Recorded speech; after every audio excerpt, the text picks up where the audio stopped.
we all have got the idea that how the changing political scenario also changed the role of women. And I think the 1976 Equal Remuneration Act was very, very important. If we hear from the women from previous generation to ours, like Professor Nalini Pandit, Shirin Kurchetkar, Professor Rohini Gavankar, who were active in the teachers' union, in the kind of patriarchal bias they were finding, they also were very vociferous women. They commanded a lot of credibility in the teacher community. And Professor Nalini Pandit, who was very, very versatile, intellectually versatile, who wrote extensively in Marathi. She was a public intellectual. And when it was her turn, she was the senior most teacher in her college when the principal retired. And when she asked for principal's post, the very progressive management told her that it was not their policy to make women principal. And she resigned from that place and she joined the Anukar College. And this is what she had, this thing. Professor Shirin Kurchetkar and Professor Rohini Gavankar, who were also very active in the union, they also said that they managed to attend the meetings at 8 o'clock at night. But there was a demand that if you want more, and that was the time when the unions had a lowest participation of women teachers, and they said that the kind of biases, kind of ecosystem which the trade unions had, the kind of jokes or just talking very flippantly about why should women work when so many men are unemployed, kind of a discussion which were going on, they said they found they resisted that. And what we saw that after this Equal Remuneration Act came in 1976, many women, they used this act. First of all, it was the non-teacher like Audrey from McInnes and McKinsey who filed a public interest litigation. Indira Jaising fought the case pro bono, and when she won the case, I think it was very empowering for many women from the teaching community to use ERA whenever they were denied promotion. So because Equal Remuneration Act talks about equal opportunity at the time of entry. So if any woman felt that just because she was a woman, she was not selected, she could go to the court. Equal treatment when you are working, when men and women teachers are treated differentially in the while working, they can use this. And also about equal rewards. Our group was called Feminist Network in 77, and then 1980 we had a forum against rape. That was the time we came in touch with so many women, and contractual system was coming in slowly and gradually in the educational institution. Those days the pet words of the management were surplus teacher. And women, they would be thrown out. The permanent teachers would be declared surplus. Computerization was coming. At one level, union was opposing office automation and computerization, but at the same time, computers were becoming like, they were coming very quickly in the university system. Many teachers became redundant at that time. And those who were inducted for teaching, because colleges were also expanding, number of students were increasing in every university, and new college. So those who were recruited, they were on a contract system. And the issue of sexual harassment at workplace also became quite pronounced in the academia, especially when the KC College teacher in a staff room, when a male teacher made a sexual advance and she gave a rebuff, he bit her nose. And the way media trivialized the issue, in fact, India Today, they used to give 3 cartoons after the content page. One of the cartoons was that along with chicken masala and mutton biryani, Indian teachers have developed, male teachers have developed liking for women's nose. This woman teacher, she had to undergo plastic surgery, and the teacher, and there was she just gave up teaching. And the colleague of hers, Geeta Chadda, now she's a professor of sociology, she mobilized the students. Lot of big meetings were organized in KC College. Another case was that of Lajpat Rai College, where a contract teacher was being extremely, all those details which you are reading in a Me Too, it was even worse than that, the perverse this thing. And she came to women's cell, and we were told by the authorities to soft paddle because the principal was politically connected. And finally, I only suggested that though I am in the university cell, we should go to women's movement. After women's movement had a big agitation, she got justice, and now I think she's PhD, and I think after that the management also decided so many new code of conducts were introduced, that principal's cabin should be transparent, and also they also chose a woman principal. Another case of that was Taslima Sheikh, who was also forced to do overtime, and at the time, and she was a contract teacher. And that time Book 2 stood by her, and it gained a lot of, and after that Book 2 also, that particular case and the agitation around that also inspired Book 2 to do a study on sexual harassment at workplace, and that report was extremely useful in convincing Management Council of Bombay University to come up with a women's policy, of which the first cell that was formed, I was member secretary of that, this thing.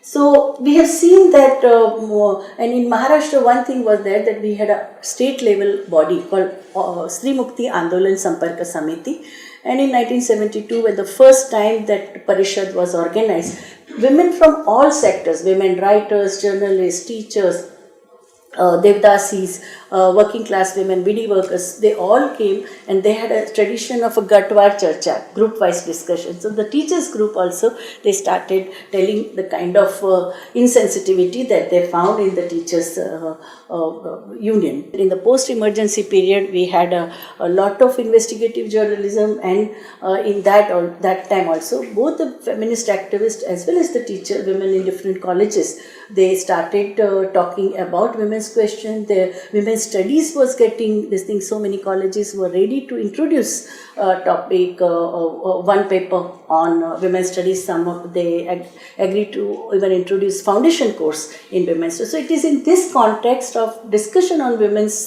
one hand pressure from the women's movement, discussion on a women's question, and introduction of women's studies as an academic discipline, that women teachers also got radicalized in this thing. The character of the union during the 80s, it is not only teachers union, all unions, whether it was a bank officers union, LIC officers union, women in public sector enterprises, the energy sector union, all of them demanded formation of women's cell within their enterprises. And now also even oil and industries, they also have their women's cell.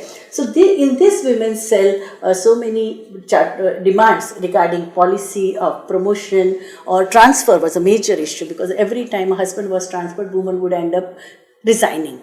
While so many managements, they agreed that, especially in the banks, LIC, or the public sector enterprises, that they would have a couple-oriented approach in transfer policy. The macroeconomic policies which India adopted after in 1991, especially in that the Fiscal Discipline and Budget Regulation Act, that brought lot of changes in terms of state withdrawing from the social sector budget, social sector support, and when it came to facilitating role of the state started evading responsibility. When it came to regulatory role, more surveillance system. So if you want two more staff in the department, no one would give you, but you put a demand of CCTV camera, within 1 week they'll do it. So when it came to surveillance system, they had no problem in budget constraint. So what do you consider as a public good? Whether education is a public good or a commodity to be marketed, and the whole emphasis on charging of user fee, that was very this thing. At the same time, when it comes to the ex-ante planning in the education sector, the only thing where you want to curtail your budget, when it comes to infrastructure, they would have state-of-the-art infrastructure, they would have surveillance system, they would have centralized AC system. When it comes to investing in teacher, if they say coffee day, yes, coffee machine, yes, but when it comes to one more helping hand, they would say no. And most of the education institutions, even the most progressive educational institutions, also introduced a system of 4 musters. Permanent staff would get the 6th pay, 5th pay, 7th pay salary. Consolidated teacher with extremely good caliber as a teacher would be given, they would negotiate with the teacher of 35,000, 40,000, 45,000, like that. Ad hoc basis teacher who would not be paid more than 8,000, and for UPG it is 10,000, and clock hour basis teacher.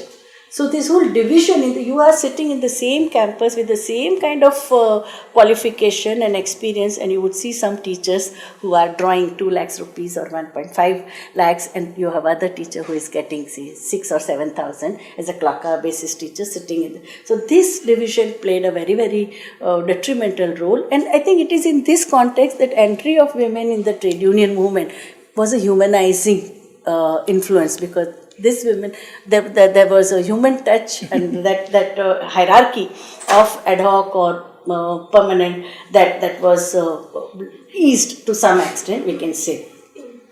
Arbitrary hire and fire policy, I think that was another very important, because every April your services are terminated, whether you will be taken back in June or not after so-called sham interview or selection. This thing, that is also, so teachers being in the tenterhook, that is where the people started openly telling us that you have to become like Sandipani Rushi, Lord Krishna, did he pay fees? So whenever teachers asked for this thing at an individual level, they were told to be more sacrificing and this thing. And the most important feature that we found after neoliberal economic policy is that politicians tasted blood. First time they realized that education is a profitable venture. In all other sectors of the economy, they have openly told, whenever you go for LIC, all these management trustees of the educational institution, you go to a place like in North Gujarat, and you don't know whether there is not a single board, notice, nothing. And it is in the midst of a shopping complex. There is a one particular corner which is supposed to be B.Ed college.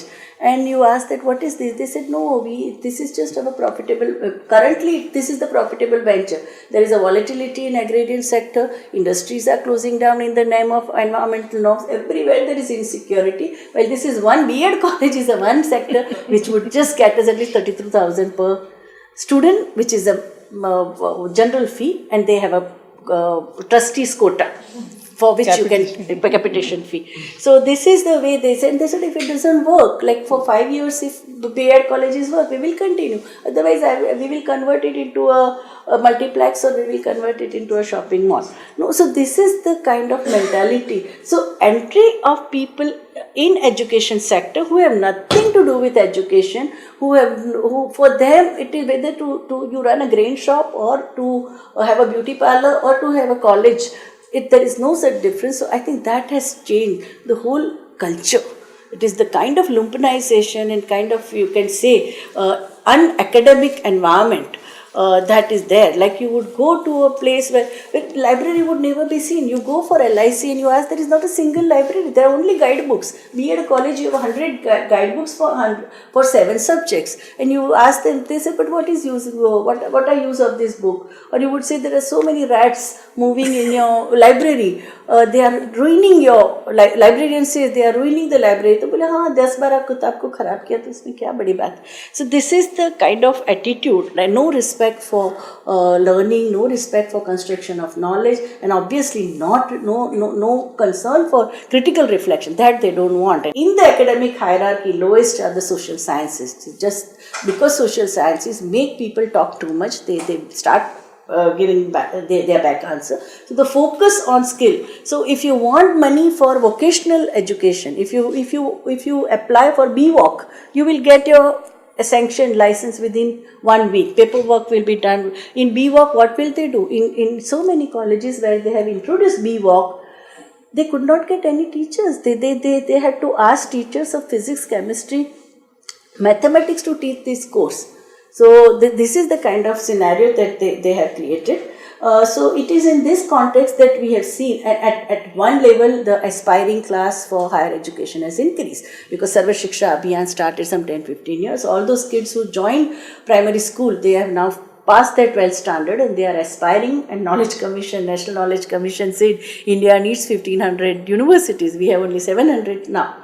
So if this kind of approach you have and you talk about quality of education, and what is quality of education? Only management. All these people who are coming as RUSA resource persons, all of them are only talking in a managerial position, and the kind of Fortune 500 corporates, TNCs and MNCs, the kind of ecosystem and culture they have created, they talk in that terms. They are not concerned about knowledge. They are just a product who are your products, what is there you have in your skills, you have in your basket, how much profitability you can get, what can be the turnover. They talk in that language. And here imagine you have hundreds of teachers, deans and principals and HODs and registrars and vice chancellors of 28 universities sitting there, and here's a management person, they just talk in this line. So I think the whole demotivating environment which is being created, I think that is very this thing, and we have to situate women's entry into the trade union, and also the women who have been in other social movements, with the Dalit movement, Adivasi movement, women's movement, trade union movement, citizens organizations. They are the ones who play far more active role in teachers union also, because you have to have that kind of a perspective, which is very, very important. If you just see your self-interest and focus, and as she said that just if you're talking about increment and promotion is not going to take you ahead. So the question of job security, even women, there have been struggles in the, like when we go for an NAC inspection, and the teachers, they say that they have struggled for getting a bus stop in the interior places. If you go in the interior, because now the colleges are there all over, or even childcare facilities, because only premium, like some couple of universities have childcare facilities for both students and teachers on the campus, which is not there. Victimization of progressive teachers is happening in a big way. Like in 77, when Vandana Sonalkar took up a case of a BD worker who was raped near the college, and the college management's children were involved in it, she was thrown out. That was the first case of retrenchment of a teacher taking stand on women's question we heard of in 77. But now you can see everywhere teacher taking stand, whether they are supporting LGBT movement or if they are secular in their practice, not only in theory, then they get victimized. So I think that is and I think recent tribunals also brought out the kind of victimization that teachers are facing. And the agitations in last 4 or 5 years, whether it's a Delhi University Teachers Association, JNU Teachers Association, Osmania University Teachers Association, I think that is also there. Plus model schools which government has created throughout India.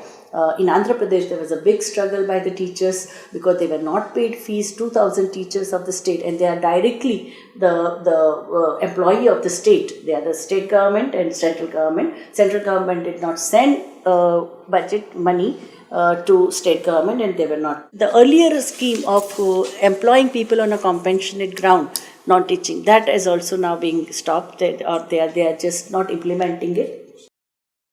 And if we see the examples globally, also teachers' unions are playing very important. Like UK, there have been major struggle. In America, we saw on 8th March this year only, big this thing. And in American economy also, there is a feminization of teaching profession. 77% of teachers in US are women.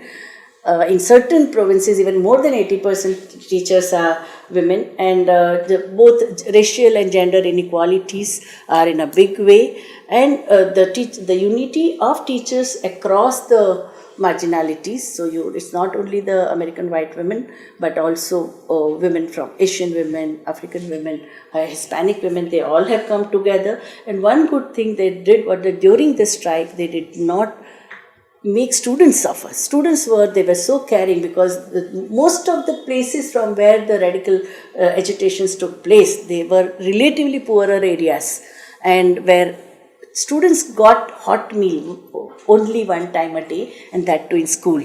So even during the strike, they did not stop the kitchen, and it was teachers who were managing their hot meal. And they shifted because management closed the colleges and schools, so they shifted the kitchen to church, and they were cooking, women were cooking. So parents also, they stood by them. When the teaching profession was male dominated, they used to call it a profession. Now, after feminization of teaching profession, they call it care work.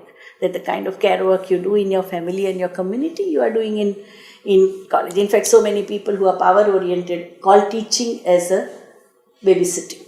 Okay. In my university, unless you had only if you are a teacher, then they would say you are babysitting. But if you are teacher plus dean, HOD, director, then you have some authority and power. No? So this kind of a patriarchal bias also comes in the way.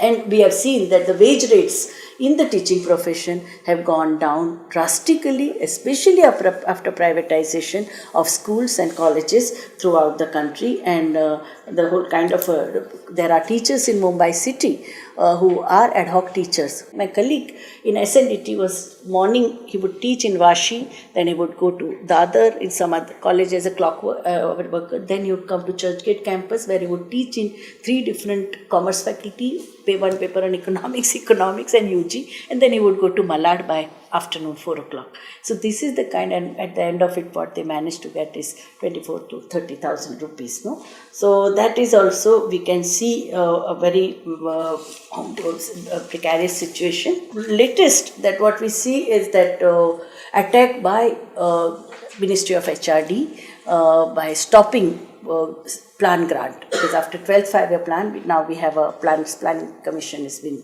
supposed to be disbanded and Niti Aayog has come.